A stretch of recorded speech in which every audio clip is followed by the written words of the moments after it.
क्यों एकत्रित हुए हैं? हम यहाँ मॉक पार्लियामेंट की प्रस्तुति देने के लिए एकत्रित हुए हैं।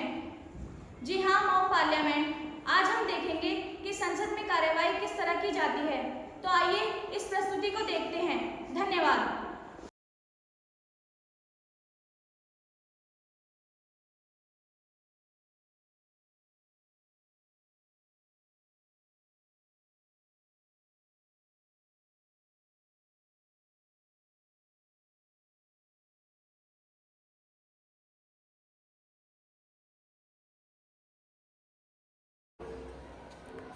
मैं ओम बिरला, आपकी लोकसभा का अध्यक्ष आपके समक्ष मौजूद हूँ। मेरे समक्ष कुछ विशिष्ट मुद्दे चर्चा में आए हैं, जिन पर चर्चा के लिए आप सभी यहाँ पर एकत्रित हुए हैं। यहाँ पर मौजूद सत्ता पक्ष के माननीय मंत्री और विपक्ष के नेताओं का स्वागत है। अतः मैं चाहूँगा कि आज इन मुद्दों पर चर्चा हो तथा इनका समाधान हो, क्योंकि कोई भी मुद्दा बात करके ही सुलझाया जा सकता है। अतः मैं चाहूँगा सत्र को प्रारंभ किया जाए। इसी क्रम में मैं सर्वप्रथम सत्ता पक्ष से शिक्षा मंत्री से आग्रह करूँगा कि वे अपना पक्ष रखें। माननीय शिक्षा मंत्री। माननीय अध्यक्ष महोदय जी, मैं आपके माध्यम से माननीय सदस्य महोदय को ये बताना चाहता हूँ कि 2023 में बीजेपी भारतीय जनता पार्टी ने कुछ शिक्षा नीति अपनाई है, जिससे शिक्षा में बहुत बदलाव हुए हैं। जैसे 2023 में 5+3+3+4 का पैटर्न फॉलो किया गया है, जिसमें 12 साल की शिक्षा है और 3 साल की शिक्षा फ्री है। कि फिजिक्स पढ़ने वाला छात्र कॉमर्स व आर्ट भी कर सकता है। धन्यवाद। मैं अपनी वाणी को विराम देता हूँ। माननीय शिक्षा मंत्री से असहमत विपक्ष दल का कोई भी नेता अगर कोई प्रश्न पूछना चाहता है तो वह पूछ सकता है। माननीय अध्यक्ष महोदय, मैं आपके आदेश के अनुसार शिक्षा मंत्री से एक प्रश्न पूछना चाहूंगी, अगर आपका आदेश हो तो। अनुमति दी जाती है। भारत की शिक्षा प्रणाली में क्या बड़ी कमियां हैं और उन्हें दूर करने के लिए आप इनमें क्या परिवर्तन करना चाहेंगे? मैं माननीय शिक्षा मंत्री से आग्रह करूंगा कि वे प्रश्न का उत्तर दें। अध्यक्ष महोदय जी, मैं आपके माध्यम से माननीय सदस्य को बताना चाहता हूँ कि भारत की शिक्षा प्रणाली में कमी नहीं है, परंतु इंफ्रास्ट्रक्चर फैसिलिटी में कमी है, जिनमें बदलाव लाए जा रहे हैं और शिक्षा में भी बहुत बदलाव किए जा रहे हैं। जैसे नए नए कॉलेज बनवाए जा रहे हैं और डिग्री कॉलेज भी बनवाए जा रहे हैं। अब मैं इसी क्रम में सत्ता पक्ष से रक्षा मंत्री से आग्रह करूंगा कि वे अपना पक्ष रखें। माननीय रक्षा मंत्री। माननीय अध्यक्ष महोदय जी, मैं आपके माध्यम से माननीय सदस्य को यह बताना चाहूँगा कि बीजेपी पार्टी का रक्षा बजट जो कि सबसे ऊपर रखा गया है वो 73 अरब डॉलर है। कांग्रेस सरकार द्वारा की गई लापरवाही के कारण पड़ोसी मुल्क पाकिस्तान ने पुलवामा के आतंकवाद हमला किया, जिसमें हमारे बहुत से सैनिक मारे गए। उन सैनिकों को मेरा सलाम है। हमारी सरकार ने इनका जवाब उनके देश में सीमा में घुसकर आतंकवादी कैंपों को उड़ाकर दिया है। पहले हम से हथियार खरीदते थे, परंतु अब भारत अपनी नई तकनीकों के कारण अपने हथियार खुद बनाता है। रहा है मान्यवर, मैं अपनी बातों को यही विराम देता हूँ। माननीय रक्षा मंत्री की बात से असहमत कोई भी विपक्ष का नेता अगर कोई प्रश्न पूछना चाहता है तो वह प्रश्न कर सकता है। माननीय अध्यक्ष महोदय जी, मैं रक्षा मंत्री से एक प्रश्न पूछना चाहती हूँ, कृपया मुझे आज्ञा दें। आपको अनुमति दी जाती है। मंत्री से सवाल यह है कि अग्निवीर योजना के अंतर्गत युवाओं को 4 साल के लिए भर्ती किया जा रहा है, तो मैं ये पूछना चाहती हूँ कि वह युवा कितने समय तक प्रशिक्षण प्राप्त कर एक योग्य सिपाही बनेगा? माननीय रक्षा मंत्री विपक्ष दल से पूछे गए प्रश्न का उत्तर दे। अग्निवीर भर्ती परंपरा पिछले साल से शुरू हुई है। यह 16 जून 2022 से शुरू की गई थी। ऐसा नहीं है कि यह व्यवस्था हमारे देश में ही है, बहुत से देशों में यह व्यवस्था चालू की गई है, जिसमें यह व्यवस्था है। इसकी शुरुआत में कुल अग्निवीरों का 25% सिपाही परमानेंट कर दिया गया था, लेकिन अब इसे बढ़ाकर के 50% कर दिया गया है। इस अग्निवीर व्यवस्था में जैसा कि आपको विदित है कि अच्छी खासी रकम जवानों को दी जाती है। महोदय, आपके माध्यम से यह भी बताना चाहता हूं कि फौज में रहते हुए उनकी तकनीकी ज्ञान नेशनल कंपनी उन्हें तुरंत हायर कर लेगी। फौज से जाते समय उन्हें एक मुफ्त रकम दी जाती है, जिससे अपने परिवार का भरण पोषण कर सके। इसके अलावा चूंकि वो अनुशासित होते हैं और प्रशिक्षित होते हैं, इसलिए उन्हें राज्यों की पुलिस में जाने के संभावना बढ़ जाती है। अग्निवीर को 1000 रुपये प्रति माह मिलते हैं, जिसमें 12,000 रुपये का पर्सनल फंड में कट जाता है। सेवा के आखिरी वर्ष आय 40,000 हो जाती है। 4 साल में जो पर्सनल फंड जमा होता है, जब वह घर जाते हैं तो उसे 10 लाख रुपए वापस मिलते हैं। माननीय रक्षा मंत्री जी ने विपक्ष के प्रश्न का भली भांति उत्तर दिया। अब मैं इसी क्रम में परिवहन मंत्रालय से परिवहन मंत्री से आग्रह करूंगा कि वे अपना पक्ष रखें। माननीय परिवहन मंत्री।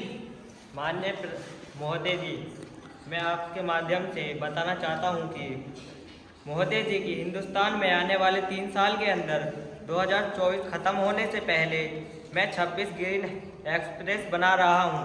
दिल्ली से देहरादून 2 घंटे में, दिल्ली से हरिद्वार 2 घंटे में, दिल्ली से जयपुर 2 घंटे में पहुंच रहे हैं, दिल्ली से चंडीगढ़ 2.5 घंटे में, दिल्ली से अमृतसर 4 घंटे में, दिल्ली से कटरा 6 घंटे में, दिल्ली से चेन्नई 8 घंटे में, दिल्ली से मुंबई 12 घंटे में पहुंच रहे हैं और चेन्नई से बेंगलोर 2 घंटे में, लखनऊ से कानपुर 25 मिनट में, मेरठ से ऑलरेडी काम चालू हो गया है। दिल्ली 4.5 घंटे लगते थे, अब 40 मिनट लग रहे हैं।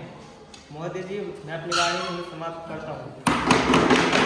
परिवहन मंत्री के पक्ष रखने के पश्चात अगर विपक्ष दल से किसी को कोई आपत्ति है तो वह अपना प्रश्न पूछ सकता है। मैं आपके माध्यम से प्रधानमंत्री से एक क्वेश्चन करना चाहती हूँ। आपको अनुमति दी जाती है। धन्यवाद।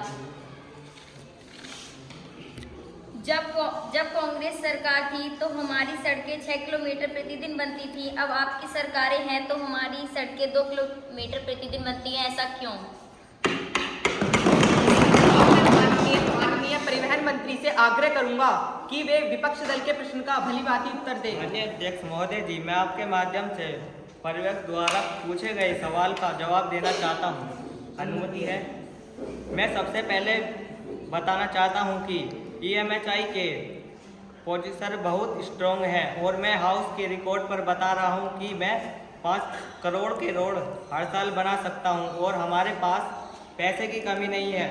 और ये मेंबर और पार्लियामेंट से पूछो, कोई भी पार्टी का जो मुझे रोड मांगने के लिए आता है मैं उसे मना नहीं करता, मैं उसे सेक्शन कर देता हूँ और एक भी पार्टी का AMPI नहीं कर सकता। हिंदुस्तान के ट्रिपल रेडिंग NHI का है ये और MHI के लिए कोई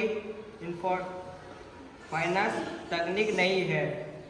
इसे देश की और MS डिक्लेयर कर पूरा ग्रीन एक्सप्रेस हाईवे बनाकर हम इस देश की पूरी इंफ्रास्ट्रक्चर को बदलेंगे, तो भी पैसे की कमी नहीं है। अपनी वाणी को यही समाप्त करता हूँ। प्रधानमंत्री ने विपक्ष के प्रश्न का भली भांति उत्तर दिया। अब मैं इसी क्रम में बाल विकास मंत्रालय से श्रीमती स्मृति ईरानी से आग्रह करूंगा कि वे अपना पक्ष रखें। माननीय स्मृति ईरानी। धन्यवाद अध्यक्ष महोदय। सर्वप्रथम मैं आपका आभार व्यक्त करती हूँ कि आपने मुझे इस सदन सत्र में अपने विचार व्यक्त करने की अनुमति दी। अब आपकी अनुमति से मैं अपनी बात रखना चाहती हूँ। अनुमति दी जाती है। धन्यवाद।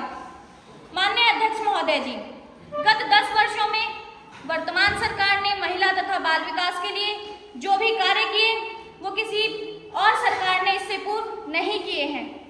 मैं उन सभी कार्यों पर आपका ध्यान आकर्षित करना चाहती हूँ। सर्वप्रथम मैं बताना चाहती हूँ कि देश की महिलाओं को धुआं मुक्त रसोई प्रदान करने हेतु माननीय प्रधानमंत्री जी द्वारा उज्ज्वला योजना के तहत एक बड़ी संख्या में गैस सिलेंडर बांटे गए, जो कि केवल भाजपा सरकार द्वारा ही मुमकिन हुआ है। इसके अतिरिक्त मुस्लिम महिलाओं के लिए 3 तलाक के खिलाफ ठोस कदम उठाए गए हैं। माननीय अध्यक्ष महोदय, वर्ष 2018 में देश में पहली बार मुस्लिम महिलाओं को किसी पुरुष सदस्य के बिना भी हज पर जाने की अनुमति दी गई है। मोदी सरकार द्वारा ही वर्ष 2019 में पहली बार नेशनल डिफेंस एकेडमी में महिलाओं की नियुक्ति का फैसला किया गया है। प्रधानमंत्री जी के नेतृत्व में वर्ष 2015 में बेटियों की शिक्षा एवं कुशल भविष्य के लिए बेटी बचाओ और बेटी पढ़ाओ योजना की शुरुआत हुई। इसके अतिरिक्त वर्तमान समय में महिलाओं के प्रति हो रही हिंसाओं को रोकने के लिए महत्वपूर्ण कदम भी उठाए गए हैं, जैसे कि महिला सशक्तिकरण योजना, महिला शक्ति केंद्र योजना, सुरक्षित मातृत्व आश्वासन सुमन योजना। इसके अतिरिक्त महिलाओं के प्रति हिंसा को रोकने के लिए वुमेन हेल्पलाइन नंबर 1090 भी जारी किया गया है। इसी के साथ माननीय अध्यक्ष महोदय जी, मैं आज अपनी वाणी को विराम देती हूँ। धन्यवाद। माननीय मंत्री के पक्ष के पश्चात अगर विपक्ष दल को कोई आपत्ति है तो वह अपना प्रश्न पूछ सकता है। अध्यक्ष महोदय जी, मैं स्मृति ईरानी जी से एक प्रश्न करना चाहूंगी, कृपया अनुमति दें। आपको अनुमति दी जाती है। तो माननीय स्मृति ईरानी जी, आपने अभी सुकन्या योजना के बारे में बताया है, तो मुझे इसके कुछ लाभ भी बताइए। मैं सत्ता पक्ष से माननीय स्मृति ईरानी से आग्रह करूंगा कि वे प्रश्न का उत्तर दें। अध्यक्ष महोदय, आपकी अनुमति से मैं अपनी बात रखना चाहती हूँ। आपने मुझसे प्रश्न किया कि सुकन्या योजना क्या है, तो मैं आपको बता दूं, इसके अंतर्गत 10 वर्ष से कम आयु की बालिकाओं के लिए खाते खुलवाए जाते हैं, जिसमें लड़की के माता पिता अपनी बेटी के अच्छे भविष्य, उच्च शिक्षा और विवाह हेतु निवेश कर लाभ प्राप्त कर सकते हैं।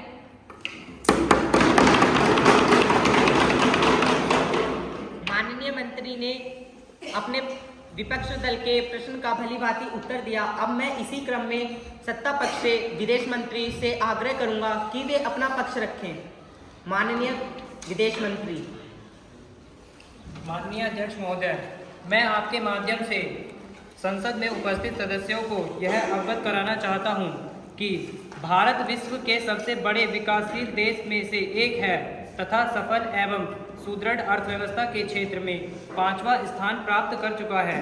ऐसे में G20 की अध्यक्षता प्राप्त करना व उसमें सही प्रकार से अपना उत्तरदायित्व निभाना भारत की सबसे बड़ी उपलब्धियों में से एक है। G20 के अंतर्गत विभिन्न देशों ने इसमें भागीदारी की व विभिन्न देशों के राष्ट्रपति एवं प्रधानमंत्री इसमें शामिल हुए और भारत के साथ उनके संबंध और मजबूत हुए हैं, जिससे भारत को एक विकासशील देश से विकसित देश बनाने की राह मिली है। इसी के साथ मैं अपनी वाणी को विराम करता हूं।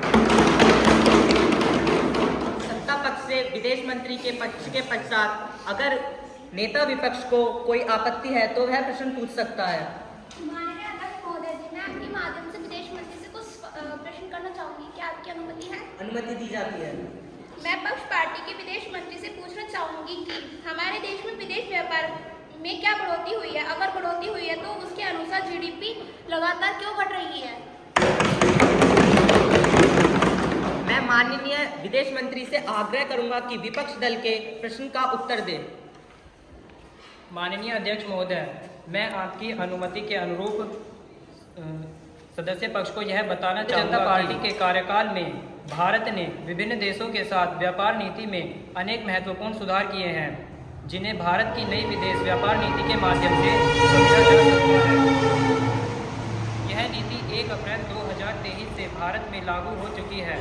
इस नीति के अंतर्गत पुरानी विदेश व्यापार नीति 5 वर्षों के लिए होती थी, परंतु इस नवीनतम नीति की कोई अंतिम तिथि नहीं है। बदलते व्यापार प्रदेश के अनुसार यह नीति गतिशील होगी और ज़रूरत के अनुसार इसमें बदलाव किए जाएंगे। चाहती थी, परंतु नई विदेश व्यापार नीति में प्रोत्साहन के बजाय निर्यात वस्तुओं पर शुल्क और करों में छूट प्रदान की गई है। अब मैं माननीय सदस्य जी के इस प्रश्न का जवाब देना चाहूँगा कि जीडीपी में लगातार गिरावट क्यों हो रही है। मैं माननीय सदस्य जी महोदय की इस बात से सहमत नहीं हूँ, क्योंकि जब माननीय प्रधानमंत्री नरेंद्र मोदी 2014 में सत्ता में आए थे तो भारत विश्व की 10वीं सबसे बड़ी अर्थव्यवस्था था, परंतु आज वर्तमान में भारत विश्व की 5वीं सबसे बड़ी अर्थव्यवस्था बन चुका है। सूत्रों के मुताबिक वर्ष 2014 से 2023 के बीच भारत की जीडीपी में 83%, चीन की जीडीपी में 84%, अमेरिका की जीडीपी में 54%, ब्रिटेन की जीडीपी में सिर्फ 3%, फ्रांस की जीडीपी में सिर्फ 2% तथा रूस की जीडीपी में सिर्फ 1% की वृद्धि हुई है। IMF अंतर्राष्ट्रीय मुद्रा कोष के अनुसार भारत 2027 तक विश्व की तीसरी सबसे बड़ी अर्थव्यवस्था बन जाएगा, जो कि भारत के लिए एक बड़ी उपलब्धि होगी। माननीय सदस्य ने बहुत ही भली बात उत्तर दिया। अब मैं इसी क्रम में सत्ता पक्ष से वित्त मंत्री से आग्रह करूंगा कि वे अपना पक्ष रखें। माननीय अध्यक्ष महोदय, सर्वप्रथम मैं आपको धन्यवाद करना चाहती हूँ कि आपने मुझे बोलने का अवसर प्रदान किया। यदि आपकी अनुमति है तो मैं अपने विषय को सभी के समक्ष रखना चाहती हूँ। अनुमति दी जाती है। धन्यवाद। हमारी सरकार का ध्यान आत्मनिर्भर भारत पर है, लेकिन जरूरी चीजों के लिए आयात पर रोक लगाना नहीं। कई राष्ट्रों के साथ हमारी सरकार ने मुक्त व्यापार समझौता किया एवं कई राष्ट्रों से मुक्त व्यापार समझौता होने की कगार पर है। विदेशी निवेश आर्थिक वृद्धि के लिए अहम है, इसीलिए सरकार ने निवेशकों को आकर्षित करने के लिए कई सुधार किए हैं और हमारी सरकार ने MSME micro small and medium enterprises क्षेत्र के लिए अनेक सुधार किए हैं और जिसके परिणाम स्वरूप नए रोजगार के अवसर सृजित हुए हैं। सूक्ष्म, लघु एवं माध्यम उद्योग के तहत सभी अंत्योदय एवं प्राथमिक वाले परिवारों को मुफ्त अनाज देने की योजना भी चल रही है। विश्व की 5वीं अर्थव्यवस्था बनाने में योगदान दिया। प्रत्यक्ष विदेशी निवेश को सरल बनाकर रोजगार के नए अवसर उपलब्ध कराए। और इतना कहकर मैं अपनी वाणी को विराम देती हूँ। माननीय वित्त मंत्री ने अपना पक्ष भली बात रखा। विपक्ष दल को अगर कोई आपत्ति है तो वह प्रश्न पूछ सकता है। माननीय अध्यक्ष महोदय, मैं वित्त मंत्री से अपना प्रश्न पूछना चाहूँगी कि आपकी अनुमति है? अनुमति दी जाती है। 5वीं अर्थव्यवस्था में सरकार ने क्या क्या योगदान दिया? माननीय वित्त मंत्री प्रश्न का उत्तर दें। माननीय अध्यक्ष महोदय, मैं आपके माध्यम से माननीय सदस्य महोदय को उत्तर बताना चाहती हूँ। 14 क्षेत्रों में 16 लाख नए रोजगार सृजित किए और विश्व स्तरीय शिक्षा के लिए डिजिटल विश्वविद्यालय की स्थापना की जा रही है और अगले 3 वर्षों में 400 नई पीढ़ी की वंदे मातरम ट्रेनें विकसित की जा रही हैं और इसके अतिरिक्त RBI द्वारा डिजिटल रुपए की शुरुआत की जा रही है और मेक इन इंडिया के तहत विदेशी कंपनियों को बढ़ावा दिया, जिसके कारण भारत विश्व की 5वीं अर्थव्यवस्था बना। माननीय वित्त मंत्री ने अपने विपक्ष दल के प्रश्न का भली भांति उत्तर दिया। अब मैं इसी क्रम में विपक्ष दल से राहुल गांधी जी से आग्रह करूंगा कि वे अगर कोई प्रश्न पूछना चाहते हैं तो वह पूछ सकते हैं। माननीय महोदय, मैं कोई प्रश्न तो नहीं पूछना चाहूँगा, लेकिन उनकी बताई गई बातों पर कुछ टिप्पणियाँ पेश करना चाहूँगा। उन्होंने बताया कि उन्होंने देश को 5वीं सबसे बड़ी अर्थव्यवस्था बनाया है, परंतु देश जिस समय मनमोहन सिंह ने मोदी जी के हाथों में सौंपा तो उस समय देश की जीडीपी 6.39% थी, परंतु उसके बाद उसमें लगातार गिरावट आ रही है। और सड़क परिवहन मंत्री ने अपने कुछ कार्य गिनवाए हैं, जिसमें उन्होंने अपनी अच्छी बातों को तो गिनवाया है, लेकिन गलत बातों पर पूर्ण विराम लगा दिया है। भारत में प्रतिदिन 1030 सड़क हादसे होते हैं, जिनमें 422 लोगों की मृत्यु हो जाती है, जबकि हर घंटे में औसत 18 मौतें होती हैं।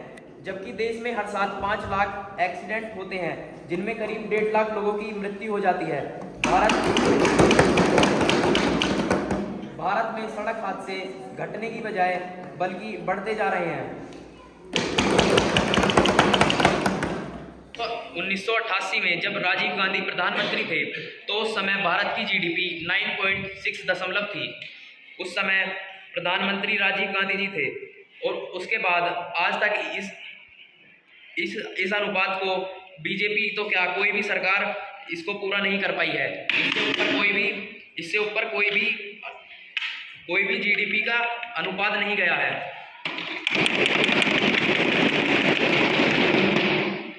माननीय मंत्री की टिप्पणी के पश्चात अब मैं इसी क्रम में सत्ता पक्ष से गृह मंत्री से आग्रह करूंगा कि वे अपना पक्ष रखें।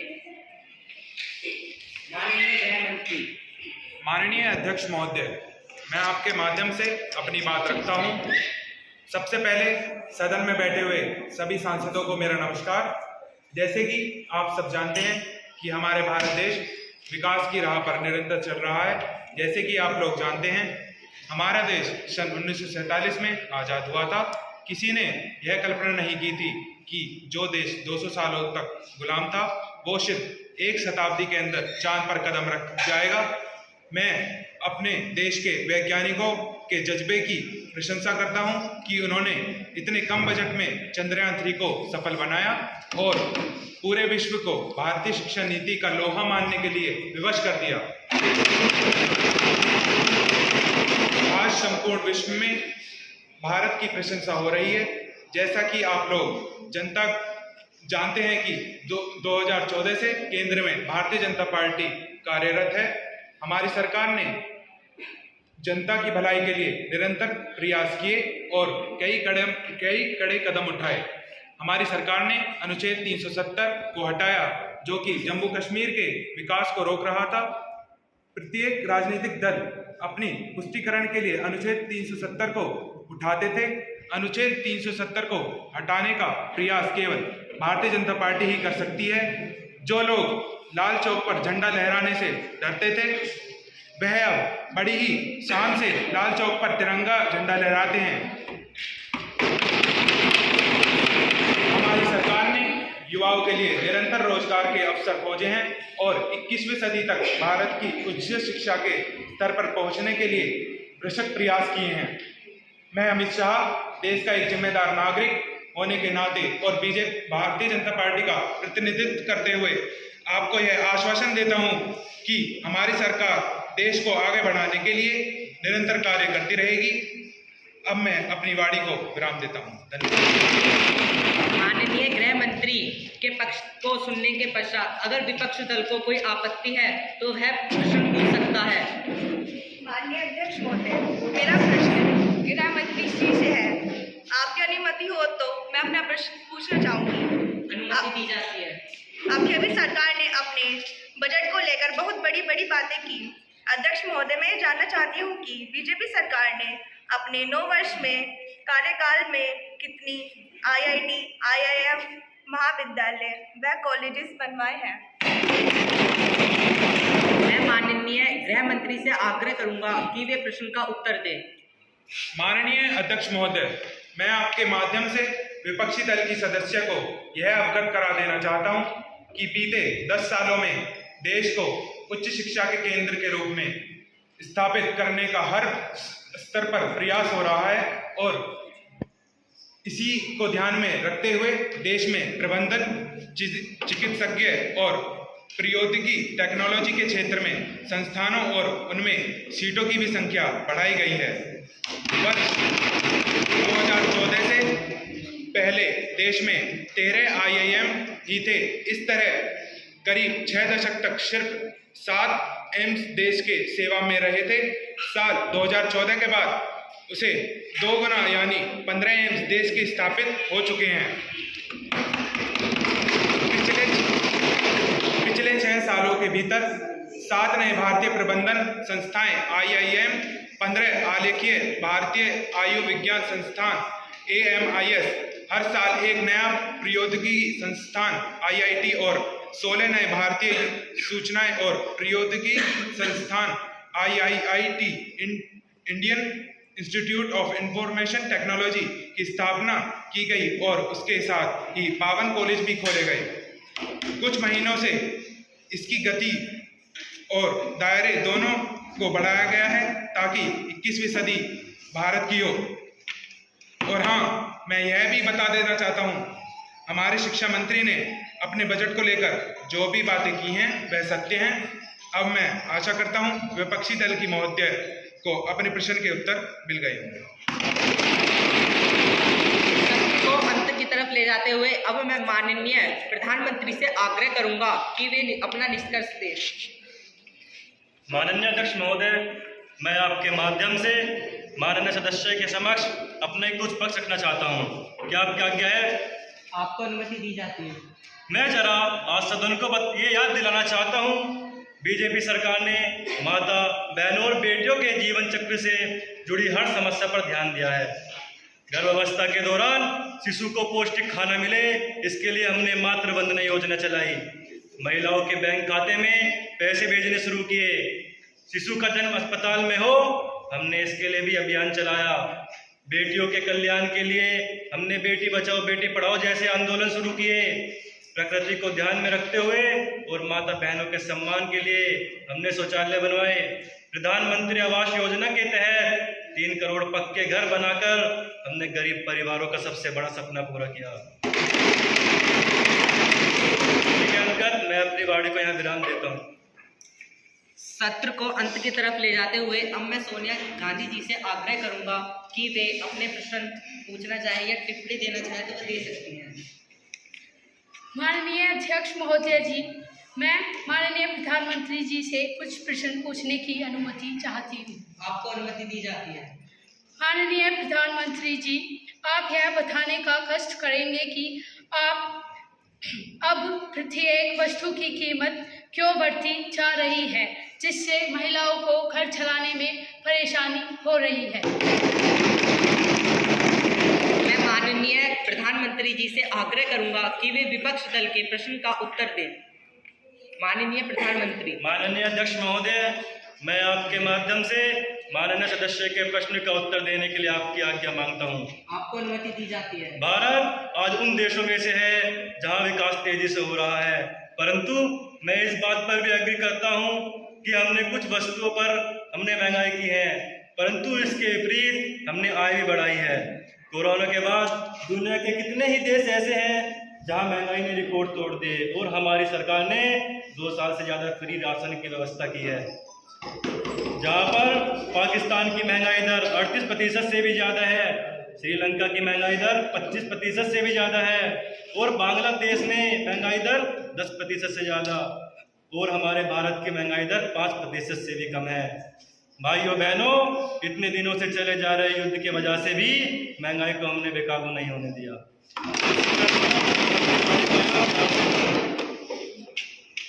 माननीय प्रधानमंत्री जी का पक्ष सुनने के बाद अब मैं इस सत्र को यहीं पर खत्म करता हूँ।